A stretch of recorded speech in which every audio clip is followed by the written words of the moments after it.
manana hery atreako niady ko isan'androa matoky ny fahendreny raya ka tsy tokony atahotra tsy misy fetrany rafony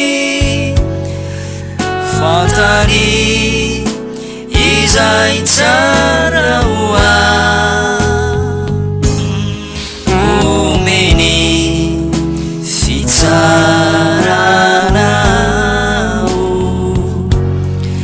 aminy fatrotrako.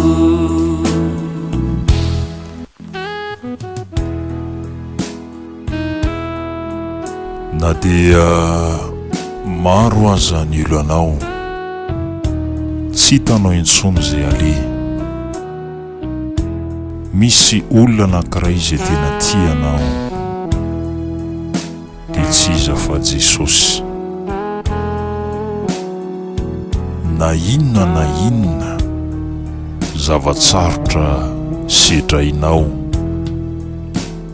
matokian' Jesosy, vonina izy ny ampandresy anao, vonina izy anokatra lalam-pandresena ho anao. Mahereza tsy mbola miova ny herin'Andriamanitra. Alleluia.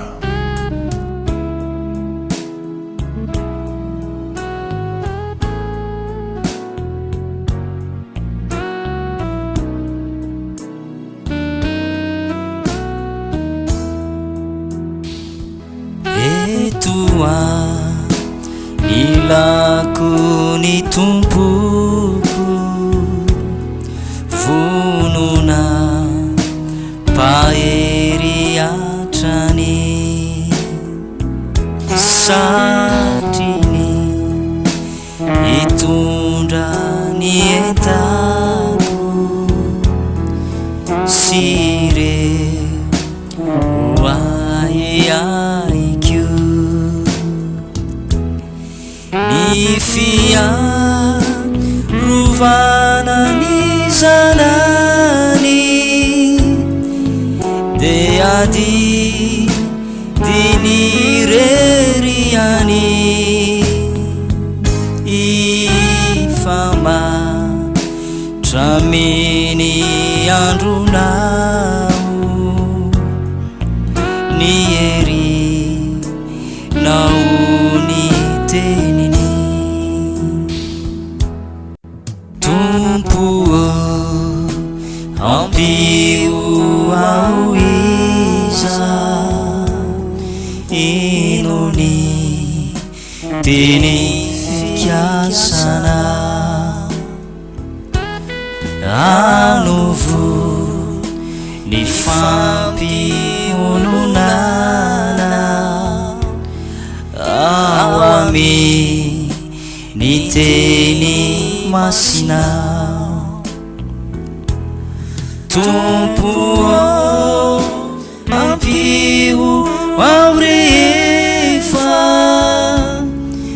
mifane hatraminy ady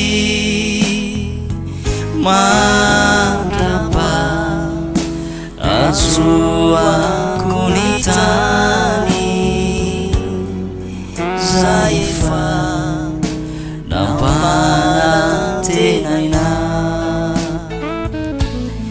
Tompo ampio ao rehefa